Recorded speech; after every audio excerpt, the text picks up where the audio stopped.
दोस्तों आज हिस्टोग्राम को एक बहुत ही इंटरेस्टिंग और रियल लाइफ सिनेरियो से समझेंगे ताकि कभी भी आपको हिस्टोग्राम को लेकर कंफ्यूजन ना हो। फ्रेंड्स, एक बार कॉलेजेस ने आपस में तय किया कि वो एक इंटर कॉलेज बास्केटबॉल टूर्नामेंट करवाना चाहते हैं। इस टूर्नामेंट को फेयर रखने के लिए दो ग्रुप बनाने के लिए डिसीजन लिया गया। यानी ग्रुप ए जिसके अंदर मिनिमम हाइट तय करी गई 175 सेंटीमीटर और ग्रुप बी के स्टूडेंट्स की मिनिमम हाइट तय करी गई 168 सेंटीमीटर। हमारे प्रिंसिपल साहब ने डिसाइड करा कि वो इस डेटा को कलेक्ट करवाना चाहते हैं ताकि ये जान सकें कि कितने स्टूडेंट्स ग्रुप ए और ग्रुप बी में पार्टिसिपेट करेंगे। अनफॉर्चुनेटली फ्रेंड्स, हमारे जो लाइब्रेरी सर हैं वो ज़्यादा स्ट्रांग नहीं थे स्टैटिस्टिक्स को लेके, तो वो कंफ्यूजन में पड़ गए कि अब क्या किया जाए। ना तो उन्होंने कभी ब्रेकिंग कोर्स को सब्सक्राइब करा और ना ही कभी हमारे वीडियोस को लाइक करा। तो अगर आप भी ऐसी सिचुएशन में नहीं फंसना चाहते तो please take a pause, subscribe this channel and then continue. Friends, height का डेटा कलेक्ट करने के लिए हमारे जो लाइब्रेरी सर थे उन्होंने सब स्टूडेंट की हाइट मेजर करनी शुरू करी और लगभग 100 स्टूडेंट्स का डेटा कैप्चर कर लिया। इस डेटा को दिखाने के लिए जो उन्होंने मेट्रिक समझा सही है वो है एवरेज। तो उन्होंने एवरेज हाइट निकाल के विच इज 172 सेंटीमीटर अपने प्रिंसिपल साहब को थमा दी। हमारे प्रिंसिपल साहब तो स्टैटिस्टिक्स के विद्वान थे, वो समझ गए कि ये डेटा सही तरीके से कैप्चर नहीं करा गया। इस डेटा को दिखाने के लिए कोई और मेट्रिक या कोई और अप्रोच यूज करी जाए। उन्होंने जाके हमारे जो स्टाफ मीटिंग होती है उसमें ये बात बड़े खुले तरीके से कह दी कि जो कोई भी इस डेटा को सही तरीके से लेकर आएगा उसको प्रमोट किया जाएगा और उसको कोच बनाया जाएगा टीम को ले जाने के लिए। फ्रेंड्स, सब स्टूडेंट्स ने ये तय करा कि इसको समझने के लिए सबसे बेस्ट तरीका है ब्रेकिंग कोर्स के हिस्टोग्राम वाले वीडियो को शुरू से लेके अंत तक देखने का। तो अगर आप भी इस सिचुएशन में कभी फंसे हैं या नहीं फंसना चाहते तो प्लीज सब्सक्राइब करें हमारे चैनल को और इस वीडियो को आप एंड तक देखें किस तरह से हाइट के डेटा को हिस्टोग्राम के थ्रू दिखाया जा सकता है। तो आइए शुरू करें।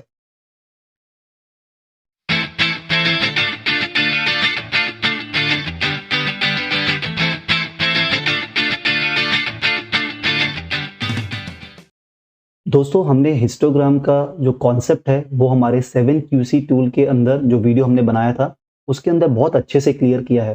तो अगर आप कॉन्सेप्चुअली हिस्टोग्राम के साथ अलाइन नहीं है तो आप ऊपर आई बटन पर अभी क्लिक करके हिस्टोग्राम का वीडियो देख सकते हैं और समझ सकते हैं कि कॉन्सेप्चुअली हिस्टोग्राम क्या है और किस सिचुएशन में इसको यूज किया जाना चाहिए। आज के वीडियो को बनाने का जो पर्पस है फ्रेंड वो है माइक्रोसॉफ्ट एक्सेल के अंदर हिस्टोग्राम को किन किन मेथड से बनाया जा सकता है और आपको स्टेप बाय स्टेप उन मेथड्स को दिखाना। दोस्तों, फर्स्ट मेथड जो है वो है एक्सेल 2016 या उसके बाद के वर्जन्स के लिए। तो अगर आपके सिस्टम में एक्सेल 2016 या उसके बाद का कोई वर्जन इंस्टॉल्ड है तो ये वीडियो आपके लिए यहाँ पे बहुत बेनिफिट करेगा। लेकिन मेरी आपसे पर्सनल रिक्वेस्ट है कि आप इन तीनों मेथड्स को अच्छे से समझें, बिकॉज जरूरी नहीं कि आज आपके पास अगर सिस्टम में माइक्रोसॉफ्ट एक्सेल 2016 इंस्टॉल्ड है तो फ्यूचर में भी आप किस सिस्टम पे काम कर रहे हो वहां पे यही वर्जन आपको मिले। तो जरूरी है कि हमें तीनों मेथड्स पता होने चाहिए। फर्स्ट मेथड में हम सबसे पहले अपने डेटा को जो कि कॉलम सी में है हाइट का डेटा उसको सिलेक्ट करते हैं। सिलेक्ट करने के बाद में फ्रेंड जब हम इंसर्ट टैब में जाएंगे यहाँ पर आपको हिस्टोग्राम का एक ऑप्शन दिख रहा है, एक तरह से आइकन नजर आ रहा है, इंसर्ट स्टैटिस्टिक चार्ट। जब इसके ड्रॉप डाउन को आप क्लिक करेंगे तो आपको दो हिस्टोग्राम नजर आ रहे हैं और इस एक्सरसाइज को सिंपल रखने के लिए हम पहले वाले हिस्टोग्राम को क्लिक करते हैं। जैसे ही हमने इस पे क्लिक किया हमारा हिस्टोग्राम क्रिएट हो गया, लेकिन अभी इसको समझना बाकी है। तो सबसे पहले अगर आप नीचे गौर करें यहाँ पे हाइट का डेटा दिखाया गया है। अगर मैं इसको राइट क्लिक करके फॉर्मेट एक्सेस पे क्लिक करता हूँ तो मेरे पास एक ये पैनल ओपन होता है। इसके अंदर फ्रेंड जब ये आपको बिन दिख रहे हैं इसकी कुछ क्राइटेरिया दिए गए हैं। Let's one by one explore them. दोस्तों, बाय कैटेगरी का मतलब ये होता है कि जब आपके पास मोर देन वन कैटेगरीज हों जिसके बेस पे आपने डेटा कैप्चर किया है तो आप कैटेगरी व्यू से भी हिस्टोग्राम को क्रिएट कर सकते हैं। अभी हमारे पास में सिर्फ एक सिंगल ही कैटेगरी है which is height of student, तो obviously this is not the right approach to show this data.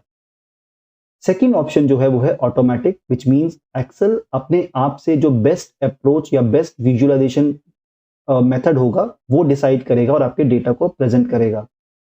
Third approach के अंदर फ्रेंड जो बिन विड्थ है उसमें आपको ऑप्शन दिया गया है कि आप अपनी बिन विड्थ को डिसाइड कर सकते हैं।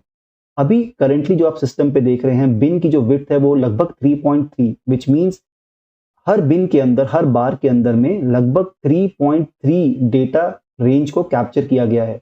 अगर मैं इसको चेंज करके 5 कर दूं तो मेरा नंबर ऑफ बिन्स कम हो जाएंगे, लेकिन बिन की जो विड्थ है वो इंक्रीज हो जाएगी, बिकॉज अब हर बिन के अंदर लगभग 5 डेटा पॉइंट कैप्चर हो रहे हैं।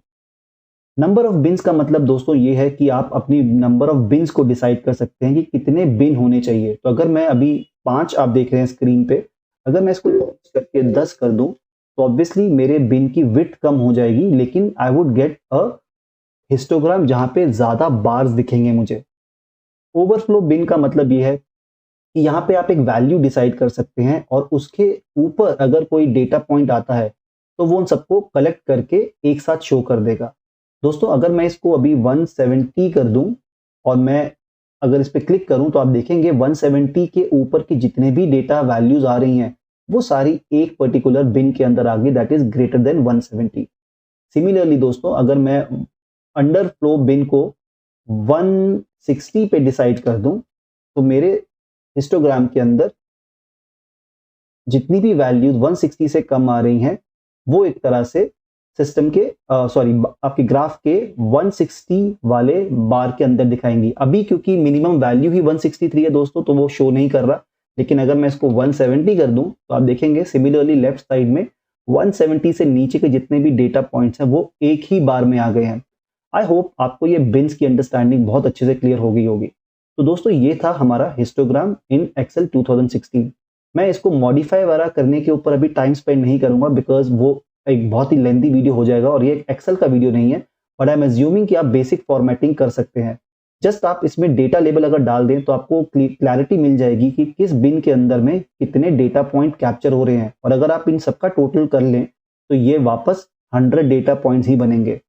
अभी के लिए आप ये समझ लीजिए कि अगर मैं इसका इंटरप्रिटेशन करना चाहूं तो मैं ये कह सकता हूं, let me just select one cell, या सॉरी, अगर मैं इस बिन को येलो हाईलाइट करूं तो मेरा इंटरप्रिटेशन ये हो सकता है कि 171 और 173 के बीच में लगभग 23 डेटा पॉइंट्स कैप्चर हो रहे हैं, 23 स्टूडेंट्स का डेटा कैप्चर हो रहा है। इस इंफॉर्मेशन से हम ये डिसाइड कर सकते हैं कि हमारे पास कितनी हाइट रेंज के कितने स्टूडेंट्स हैं जो कि टूर्नामेंट में पार्टिसिपेट कर सकते हैं।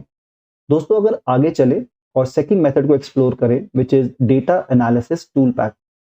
एक्सेल अपने आप में एक बहुत ही स्ट्रॉन्ग टूल है when it comes to statistics, लेकिन कई बार हमें इसकी फंक्शनैलिटी या तो पता नहीं होती या उनको यूज करना नहीं आता। दोस्तों अगर आप अपने सिस्टम के डेटा टैब में जाएं और यहाँ पे आपको डेटा एनालिसिस दिखे तो इट मीन्स आपके सिस्टम के अंदर data analysis tool pack installed है, जो आपको बहुत हेल्प करेगा अलग अलग तरह के स्टैटिस्टिक्स कैलकुलेशंस करने के लिए। इन केस अगर आप इसको नहीं देख पा रहे हैं तो घबराइए मत, आप यहाँ पे फाइल में जाइए और फाइल में जाने के बाद में ऑप्शन जो कि लास्ट आपको टैब दिख रहा है इस पर क्लिक करें। ऑप्शंस पे क्लिक करने के बाद दोस्तों आप लेफ्ट साइड के पैनल में जो सेकंड लास्ट ऑप्शन है ऐड इन्स, इस पे जब क्लिक करेंगे और यहाँ मैनेज में आपको सर्च करना है एक्सेल एड इन्स। एक्सेल एड इन्स को सर्च करने के बाद जब आप गो पे क्लिक करेंगे फ्रेंड्स तो ये आपसे इस विंडो के अंदर पूछेगा कि कौन कौन से एड इन्स जो हैं वो अवेलेबल है और आप उसको इंस्टॉल कर सकते हैं। अभी आपके सिस्टम में हो सकता है ये अनचेक आ रहे हो, तो आपको अगर एनालिसिस टूल पैक अनचेक दिख रहा है तो आप उस पर चेक क्लिक करें और ओके करें। ओके करने के बाद जब आप रिफ्रेश करेंगे और अगर अभी भी नहीं आता तो आप एक बार रीस्टार्ट कर सकते हैं सिस्टम को, और अब आप अगर डेटा में जाएं तो यहाँ पे आपको राइट एक्सट्रीम में डेटा एनालिसिस टूल नजर आएगा जो कि फाइनेंशियल या साइंटिफिक एनालिसिस के लिए यूज किया जाता है। आई एम एज्यूमिंग कि अब तक आप इसको इंस्टॉल कर चुके हैं। दोस्तों डेटा एनालिसिस के इंस्टॉल होने के बाद अब हम सेकंड मेथड की तरफ बढ़ते हैं, which is making histogram bye data analysis tool pack. Data analysis tool pack पे जब आप क्लिक करते हैं दोस्तों तो यहाँ पे आपको बहुत सारे एनालिसिस टूल मिलेंगे, इनको हम आगे आने वाले वीडियोस में कवर करेंगे। तो आई एम रिक्वेस्टिंग यू कि आप अपने जो सब्सक्राइब बटन आपको वीडियो के नीचे दिख रहा है उसको क्लिक करें, इस वीडियो को लाइक करें और नोटिफिकेशन बेल आइकन को ऑन करें, ताकि इन सारे टूल्स की जो अंडरस्टैंडिंग है कॉन्सेप्चुअली और step by step creating them आपको क्लियर हो जाए। दोस्तों डेटा एनालिसिस से जब हम हिस्टोग्राम को बनाना शुरू करेंगे, सबसे पहले हमें डेटा एनालिसिस पे क्लिक करना है और उसके बाद में हमें हिस्टोग्राम पे जाना है। ओके करने पे आपको ये स्क्रीन ओपन हो जाएगी। इस स्क्रीन में जो सबसे पहला ऑप्शन है वो है इनपुट रेंज। यहाँ पे आपको ये डिसाइड करना है कि आपका डेटा रेंज कहाँ से कहाँ तक है। मैं अभी इस डेटा को लेबल्स के साथ दिखा रहा हूँ, व्हिच मीन्स मेरे डेटा के कॉलम के ऊपर हेडर भी है which is height in centimetre. तो मैंने इस लेबल को चेक इन कर लिया और दोस्तों मैंने इनपुट रेंज के लिए अपने डेटा को विद हेडर सिलेक्ट कर लिया पूरा। एक बार जब मैं इसको सिलेक्ट कर लूंगा इनपुट रेंज के अंदर तो आपको मेरा डेटा रेंज नजर आ रहा है।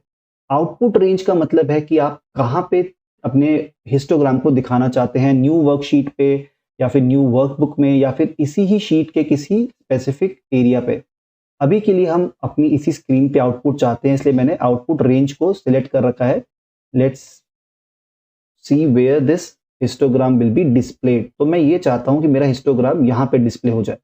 तो मेरे पास आउटपुट रेंज आ गई है, इनपुट रेंज आ गई है और नीचे जो ऑप्शन दिए गए हैं दोस्तों परेटो, यानी अगर आपने 7QC में परेटो पढ़ा है तो ये आपको परेटो बना के भी देगा with sorted histogram. Cumulative percentage भी दिखा सकते हैं अपने हिस्टोग्राम में या फिर चार्ट का आउटपुट भी ले सकते हैं। अभी के लिए हम इन 3 ऑप्शंस को एक्सप्लोर नहीं कर रहे हैं बिकॉज ये इन डेप्थ एनालिसिस के लिए हैं। Let's keep it very simple for everyone. So output range पे ही हिस्टोग्राम को क्रिएट करते हैं। लीजिए हिस्टोग्राम तो आ गया, बट क्या ये हिस्टोग्राम मुझे ग्राफिकली कुछ बता रहा है? नहीं, बट ये आपको डिस्क्रिप्शन में ये बहुत सारी चीजें बता रहा है। आपको बिन डिसाइड करके हिस्टोग्राम में दी है, उसके बाद आपको फ्रीक्वेंसी बताई है कि आपकी किस डेटा रेंज के अंदर कितने फ्रीक्वेंसीज या अक्रेंस हो रही हैं। अगर आप इन सबका टोटल कर लें तो ये 100 वैल्यू आएंगी। दोस्तों वापस चलते हैं डेटा एनालिसिस टूल पैक पे और इस बार हिस्टोग्राम के लिए ग्राफ भी क्रिएट करते हैं। तो लेट्स से मुझे चार्ट आउटपुट चाहिए, तो ओके क्योंकि मैंने, अगर आपने गौर किया हो, मैंने अपनी आउटपुट रेंज को चेंज नहीं करा तो होगा क्या कि वापस से हिस्टोग्राम का जो ग्राफ है वो इसी कॉलम ई और एफ के आसपास आ जाएगा। तो वो मुझसे परमिशन चाह रहा है सिस्टम की, do you want to overwrite it? तो लेट्स से यस, कोई टेंशन नहीं है हमें, हमने ओवरराइट कर दिया। ओके फ्रेंड्स, ये हिस्टोग्राम क्रिएट हो गया। लेकिन अब आप मेरे से पूछेंगे कि ये तो हिस्टोग्राम कम और बार ग्राफ लग रहा है। जी हाँ, हिस्टोग्राम बार ग्राफ में ज्यादा फर्क नहीं होता, लेकिन हाँ इसको हम हिस्टोग्राम की शेप जरूर देंगे। इसको शेप देने के लिए दोस्तों हमने अपने ग्राफ को राइट क्लिक करा, फॉर्मेट डेटा सीरीज में गए और यहाँ पे जो गैप विड्थ है विच इज 150 सेंटीमीटर, उसको हम करके रिड्यूस करके 0 कर देते हैं। 0 करने के बाद में अगर आप गौर करेंगे तो ये लगभग अब हिस्टोग्राम बिल्कुल बन चुका है। और अगर आप चाहें तो इसको फर्दर फॉर्मेटिंग कर सकते हैं। अभी के लिए मैं इसमें कुछ ज़्यादा फॉर्मेटिंग नहीं कर रहा, बस मैं आउटलाइन डाल रहा हूँ सो दैट मुझे विजिबली बिन्स क्लियर नजर आए। मैंने आउटलाइन के अंदर व्हाइट कलर की बजाय ब्लैक कलर लेना पसंद किया। ओके, नाउ दोस्तों वापस से हम अपने हिस्टोग्राम के अंदर में डेटा लेबल्स अगर डालें तो हमारे पास हर बिन के अंदर कितने कितने स्टूडेंट्स का डेटा अवेलेबल है वो शो हो रहा है। तो आई होप आपको हिस्टोग्राम अब डेटा एनालिसिस टूल पैक से भी बनाना आ चुका होगा। लास्ट मेथड की तरफ बढ़ रहे हैं दोस्तों, विच इज फ्रीक्वेंसी फंक्शन। इस फंक्शन को समझने के लिए, और ये बहुत ही इंपॉर्टेंट फंक्शन है क्योंकि एक्चुअल में हिस्टोग्राम कैसे बनता है कॉन्सेप्चुअली और स्टेप बाय स्टेप आपको यहाँ पे पता चल जाएगा। बाकी के दोनों मेथड जो हैं वो एक तरह से सिंप्लीफाइड या जल्दी करने के तरीके हैं, which is good I would say. लेकिन हमारे को ये भी जानना जरूरी है कि बैकएंड में सिस्टम कैसे हिस्टोग्राम क्रिएट कर रहा है। तो आइए इसको शुरू करते हैं। दोस्तों सबसे पहले आप हाइट इन सेंटीमीटर्स पे डेटा को देख रहे हैं जो कि 100 डेटा पॉइंट्स है और कॉलम डी और ई में कुछ फॉर्मूलाज हैं जो मैंने बिल्ड किए हैं। मैं इन सबको हटा देता हूं और अब हम इनको शुरू से चेक करते हैं। मिनिमम, इस फॉर्मूले को हम यूज कर रहे हैं ये जानने के लिए कि हमारे इस डेटा के अंदर जो 100 डेटा पॉइंट्स हैं उसमें मिनिमम हाइट कितनी है स्टूडेंट की। तो अगर आप देखेंगे 163 is the minimum height of the student. Similarly अगर मैं ये देखना चाहूं कि मैक्सिमम हाइट इस स्टूडेंट के डेटा सेट में कितनी आ रही है, तो दोस्तों वो आ रही है 183। अब अगर हम रेंज की बात करें तो रेंज, आई एम श्योर आपने ये सब पहले कर रखा होगा, बेसिक स्टैट्स के वीडियो में हमने कवर भी किया है। आप उन वीडियोस को क्लिक करके देख सकते हैं जहां पे हमने रेंज, वेरिएंस, स्टैंडर्ड डेविएशन अच्छे से समझाया है। दोस्तों रेंज का फॉर्मूला जो है वो है मैक्स माइनस मिनिमम। तो अगर मैं इस पर्टिकुलर डेटा सेट की बात करूं तो रेंज आ रही है 20। और अब हम काउंट पे चलते हैं, मतलब हमारे कितने डेटा पॉइंट्स हैं। अभी तो हमें पता है फ्रेंड्स कि ये 100 का डेटा सेट है, लेकिन अगर आपको डेटा किसी और फंक्शन से मिला है तो आपको चेक कर लेना चाहिए कि आपके डेटा पॉइंट्स कितने हैं, विच इज 100। बिन काउंट यानी कि अब आप ये डिसाइड कर रहे हैं कि कितने बिन आपको चाहिए। दोस्तों मैं आपको थंब रूल बता देता हूँ। यूजुअली हम लोग जब बहुत बड़ा डेटा सेट होता है तो उसको एटलीस्ट 10 बार्स में डालना बेटर रहेगा फ्रॉम विजुअलाइजेशन स्टैंड पॉइंट। लेकिन कई जगह पे इसको एक मैथमेटिकल फॉर्मूले से भी निकाला जा सकता है, जो कि आपका नंबर ऑफ डेटा पॉइंट्स है उसका स्क्वायर रूट है, और जो मिनिमम वैल्यू आएगी उसको आप राउंड अप कर लीजिए। तो अभी मेरा जो काउंट है डेटा पॉइंट्स का वो 100 है। अगर मैं 100 का स्क्वायर रूट निकाल लूं which is 10, that means I should have at least 10 beans to show this data correctly and which is giving some inferences। इससे कम या इससे ज्यादा में भी हिस्टोग्राम क्रिएट हो जाएगा, लेकिन ये एक थंब रूल है तो आप इसको यूज कर सकते हैं। विड्थ ऑफ बिन, हर बिन के अंदर कितने डेटा पॉइंट आने चाहिए। तो दोस्तों क्योंकि हमने रेंज ऑलरेडी निकाली है और अब हमारे पास में बिन के नंबर्स भी हैं, तो अगर मैं range divide by bin count करूं तो मुझे विड्थ ऑफ बिन मिल जाएगी विच इज लगभग 2 points. Okay, let's move to class interval. Class interval के लिए हमें सबसे पहले मिनिमम, वैसे हमने मिनिमम निकाल रखा है तो मिनिमम जो हमारा हाइट है उसको कैप्चर करना है, हमने ले लिया। उसके बाद में दोस्तों हम क्या करेंगे, हर सेल के अंदर में हम अपने जो विड्थ ऑफ बिन है उसको ऐड करते चले जाएंगे। तो यहाँ पे अगर हम देखें, गौर करें, हम ये कह रहे हैं कि 163 plus width of bin should be my next class interval which is 165। इसको जब आप दोस्तों ड्रैग करेंगे नीचे तक, सॉरी, इसको ड्रैग करने के लिए आपको सबसे पहले इसको फ्रीज कर देना चाहिए, जो कि आपका E11 में वैल्यू है, बिकॉज हम इसको फ्रीज करेंगे। तो F4 आप प्रेस करें, सेलेक्ट करने के बाद ये फ्रीज हो गया। अब आप अगर इसको ड्रैग करेंगे फ्रेंड्स तो आपको ये क्लास इंटरवल देता चला जाएगा और आपके पास में आपकी क्लास इंटरवल्स आ रही हैं। फ्रीक्वेंसी की बात करें अगर, तो फ्रीक्वेंसी के लिए हमें करना ये है कि फ्रीक्वेंसी का एक फॉर्मूला है दोस्तों एक्सेल के अंदर, इसको आप या तो याद कर लें, और अगर याद नहीं कर पा रहे तो आप ऊपर फॉर्मूला टैब में जाके भी इसको पुल कर सकते हैं। सिंपल, आप एक्सेल में लिखिए इक्वल टू फ्रीक्वेंसी, ये आपको फ्रीक्वेंसी का फॉर्मूला दिखा देगा। फ्रीक्वेंसी का फॉर्मूला आने के बाद में आपको ब्रैकेट लगाना है और दो चीजें सिलेक्ट करनी है। पहली है डेटा एरे एंड दूसरा है बिन एरे। दोस्तों डेटा एरे तो हमारा कॉलम बी में है, तो हमने इसको सिलेक्ट कर लिया कंट्रोल शिफ्ट और डाउन एरो के साथ, और एक कॉमा लगाया, और अब हमें बिन एरे को आइडेंटिफाई करना है दोस्तों। तो बिन एरे को आइडेंटिफाई करने के लिए let's go back on the top of our sheet and now bin array जो है वो मेरे कॉलम जी में है, तो मैं कॉलम जी से अपनी बिन एरेस को ले लेता हूं। ओके, तो अब मेरे पास में मेरी फ्रीक्वेंसीज आनी शुरू हो गई हैं। दोस्तों आपको करना यह है कि कॉलम एच में जब आप H6 पे जहां पे 4 वैल्यू आ रही है, आप इसको लेके अपने नीचे तक कॉलम में अगर आप ड्रैग करेंगे तो आपको ये सही वैल्यू नहीं देगा। तो आपको करना यह है कि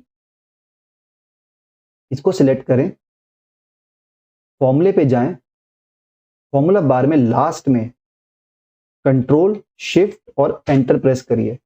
कंट्रोल शिफ्ट एंटर प्रेस करते ही ऑटोमेटिकली आपके हर क्लास इंटरवल के आगे फ्रीक्वेंसी आ जाएंगी। दोस्तों इसको जब आप क्रिएट कर लेंगे, और अगर अब आप अपने फ्रीक्वेंसी वाले टेबल पे जाएं और आप अपने टोटल को चेक करें तो आपको वापस सम जो है वो 100 दिख रहा है, विच मीन्स हमारे सारे डेटा पॉइंट जो है वो कैप्चर हो गए हैं और इन इंटरवल्स में हुए हैं। अब आई होप आपको बहुत हद तक क्लियर हो चुका होगा कि कैसे हिस्टोग्राम की क्लास इंटरवल और फ्रीक्वेंसी डिसाइड करी जाती है। लास्ट पार्ट जो रह गया दोस्तों वो है हिस्टोग्राम को क्रिएट करना। क्रिएट करने के लिए हम अपने फ्रीक्वेंसी वाले कॉलम पे जाते हैं, इसको सिलेक्ट करते हैं, और फिर एक्सेल के ऊपर इंसर्ट टैब में जो पहला आपको कॉलम चार्ट नजर आ रहा है इसको आप क्लिक कर लीजिए, और ये आपको अभी बार ग्राफ की फॉर्म पे आपका डेटा को दिखा रहा है। इसको हिस्टोग्राम की शेप में लाने के लिए आप अपने बार पे राइट क्लिक करें और फॉर्मेट डेटा सीरीज पे जाइए। गैप विड्थ को रिड्यूस करके 0 कर दीजिए। अब आपको जो आपका हिस्टोग्राम है वो एक एक्चुअल हिस्टोग्राम की शेप दिखा रहा है।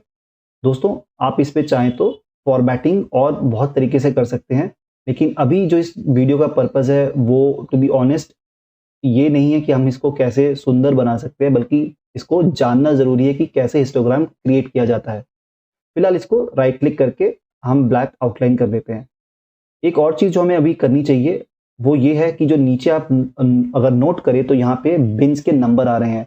इसको अगर हम राइट क्लिक करें और सिलेक्ट डेटा पे जाएं, यहाँ पे जब राइट साइड में आप देख रहे हैं हॉरिजॉन्टल एक्सेस लेबल, इसको एडिट पे क्लिक करिए और आप अपनी एडिट की जो रेंज है इसको आप क्लास इंटरवल पे ले लीजिए। क्लास इंटरवल पे लेने के बाद में इसके ओके क्लिक करिए, फिर से ओके क्लिक करिए और अब आपको आपके बिन्स के नीचे रेंज आनी शुरू हो जाएगी जो आपके क्लास इंटरवल है।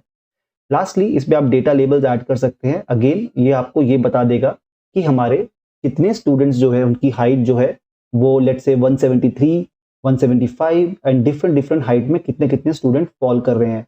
तो अगर जो हमारा प्राइमरी क्वेश्चन था कि 168 मिनिमम हाइट से लेके 172 सेंटीमीटर तक अगर हम स्टूडेंट्स को कंसिडर करना चाहते हैं तो हम उन पर्टिकुलर बार्स को हाईलाइट कर सकते हैं और ये दिखा सकते हैं अपने प्रिंसिपल सर को कि कितने स्टूडेंट्स ऐसे हैं जो कि 175 से ऊपर के स्टूडेंट है। तो अगर मैं 175 लेट्स से दिखाना चाहूँ 175 सेंटीमीटर के ऊपर के जो बच्चे हैं, तो मैं एक तरह से इस तरह से हाईलाइट कर सकता हूँ अपने डेटा के अंदर और मैं ये नंबर्स निकाल सकता हूँ, स्टूडेंट्स को निकाल सकता हूँ कौन कौन से स्टूडेंट्स हैं and then I can show them कि लगभग इतने स्टूडेंट्स हैं मेरे पास में जो कि 175 सेंटीमीटर से ऊपर है। यहाँ पे आप अपने एक्सेल के अंदर में भी इस वैल्यू को देख सकते हैं। ये 41 स्टूडेंट्स हैं जिनकी हाइट 175 सेंटीमीटर या उनसे ऊपर है और हमारा जो सेकंड ग्रुप था लेट्स से अगर वो 168 सेंटीमीटर है या फिर 168 तो दोस्तों यहाँ पे अब नहीं आ रहा है, 167 दिखा रहा है, लेकिन लेट्स अज्यूम 165 सेंटीमीटर से अगर हम दिखाना चाहते हैं कौन से वो स्टूडेंट्स हैं जो 175 तक आ रहे हैं, तो आप इस डेटा सिलेक्शन को अगर अलग कलर से दिखाएं तो आप मानेंगे कि 55 स्टूडेंट ऐसे हैं जो कि 165 से 173 तक फॉल कर रहे हैं। आप अब तक ये जान चुके हैं कि आप स्पेसिफिकली भी अगर कोई हाइट शो करना चाहते हैं 168 ही दिखाना चाहते हैं तो वो भी आप सेटिंग्स में जाके चेंज कर सकते हैं। आई होप आपको ये तीनों मेथड अच्छे से समझ आ चुके हैं और अब आप हिस्टोग्राम में कभी कंफ्यूज नहीं होंगे। मेरी आपसे हम्बल रिक्वेस्ट है कि इस तरह के वीडियोस को बनाने में बहुत मेहनत लगती है, तो इस चैनल को सब्सक्राइब जरूर करें और प्रमोट करें अपने सर्कल में, ताकि जिन लोगों को भी डेटा एनालिसिस, हिस्टोग्राम्स, कोई भी टूल्स हैं, अगर उनको लेके इश्यूज हैं, समझने में प्रॉब्लम है, तो उनके लिए ये वीडियो फायदेमंद हो। सब्सक्राइब करें हमारे चैनल को और जुड़े रहें और सपोर्ट करें। Thank you.